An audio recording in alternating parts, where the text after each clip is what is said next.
మార్గాన్ని గురించి చెప్పడానికి వచ్చాను. నేను ఒక మతం గురించి చెప్పడానికి రాలేదు. క్రైస్తవత్వం అనేది ఒక మతం కాదు, ఇది మార్గం. నేను ఇప్పుడు ఏలూరు నుంచి వచ్చాను. నేను ఏలూరు మళ్ళీ తిరిగి వెళ్ళాలంటే నేను ఏ దారిలో పోవాలి? వచ్చిన దారిలోనే వెనక్కి వెళ్ళాలి.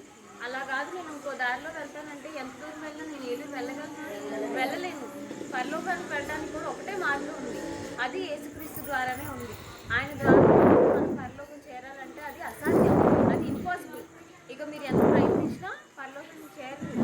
మీరు వెళ్ళాల్సిన మార్గం వేరే మార్గంలో వెళ్ళాలి. మీరు రీచ్ అవ్వాల్సిన దారికి రీచ్ అవుతారా? సర్లేండి, ఆ మతాల గురించి ప్రమోట్ చేయకండి, వెళ్ళండి. ఇది ప్రమోషన్ కాదు బ్రదర్, నేను ప్రమోట్ చేయట్లేదు. అసలు మేము అసలు అవి నమ్మమండి. అసలు ఇక్కడ అసలు అలాంటివి చేయకండి, ప్రచారాలు అసలు అలాంటివి.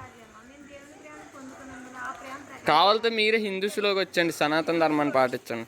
అమ్మ ఆపు, వద్దండి ఇలాంటి మీరు అసలు ఇలా బ్రెయిన్ వాష్ చేయకండి, వెళ్ళను వెళ్ళిపోండి.